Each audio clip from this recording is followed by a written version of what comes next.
Hello everyone, good evening. और शाम का टाइम हो रहा है, कपड़े तय लगाने हैं।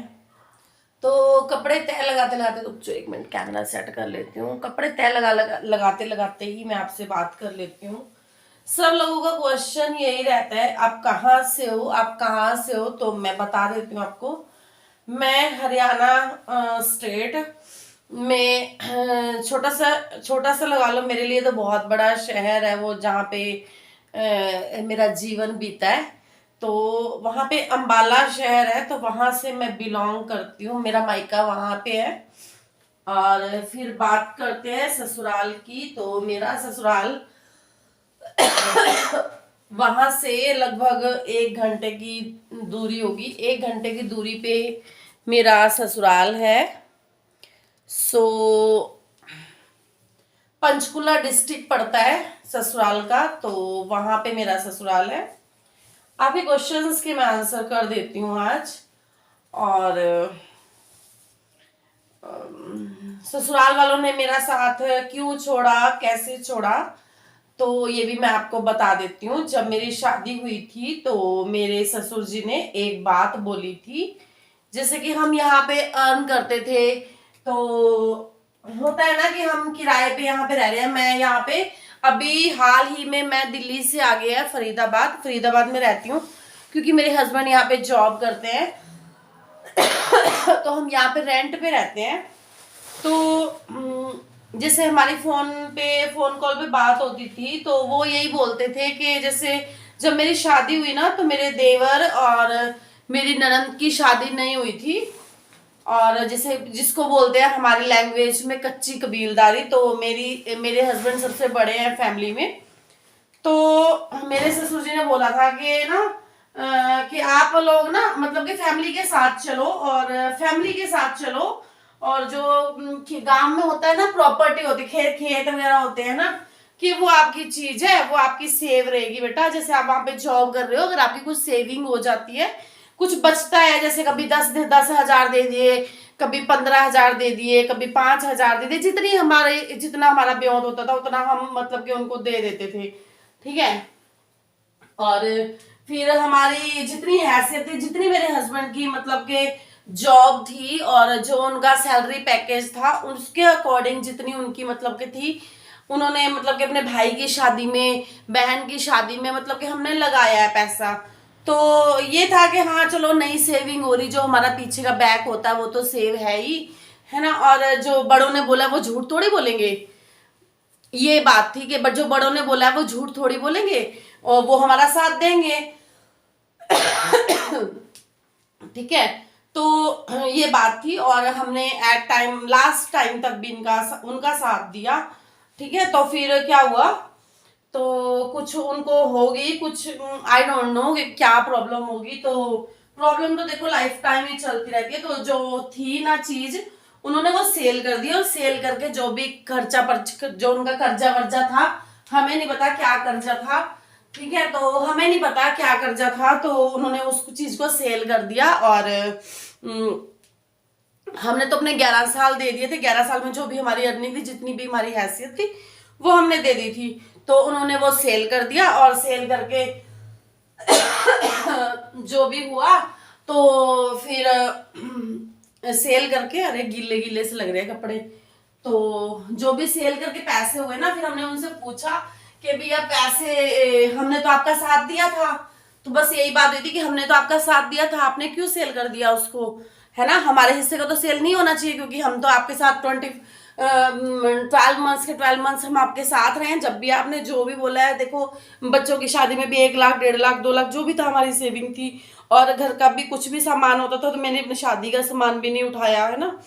तो यही सारी बातें थी कि आपने हमारे हिस्से की क्यों सेल कर दी, हमारे हिस्से का तो हमें कुछ दे देते हैं। एटलीस्ट हमें एक प्लॉट खरीदने के लिए, यहाँ ले आती हूँ ट्राइपॉड को, कि हम एक प्लॉट खरीदने के लिए पैसे दे देते, कि हम अपना तो कुछ 1 लाख 2 लाख दे देते। जैसे जिसमें पता है क्या होता है, प्लॉट खरीदने में क्या होता है कि उसमें ना डाउन पेमेंट चाहिए होती है।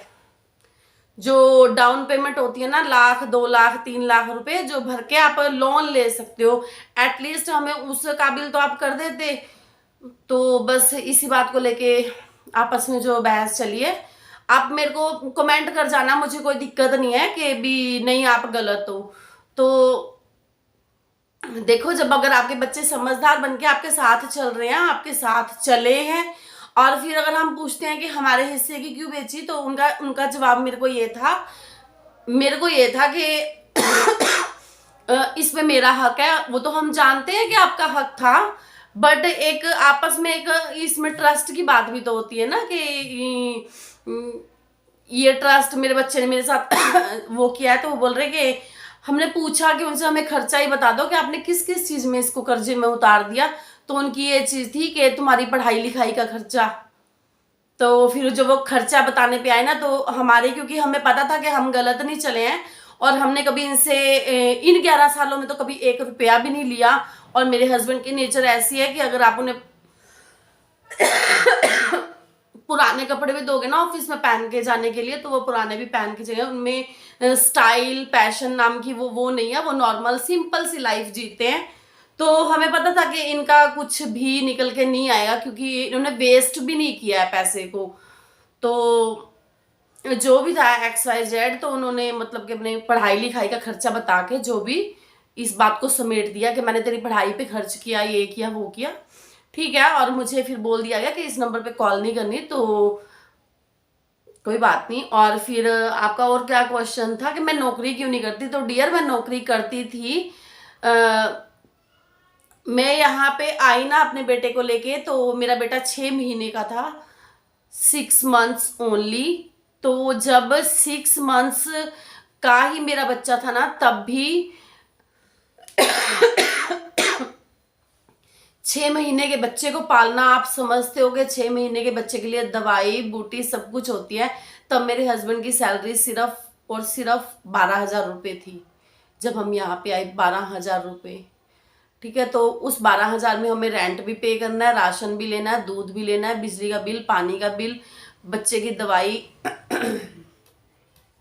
तो उसके लिए भी तब भी मैंने घर बैठ के ही जॉब की थी। फिर उसके बाद जब मेरा बेटा 2.5 साल का स्कूल जाने लगा ना, तब मैंने स्कूल में लग गई थी।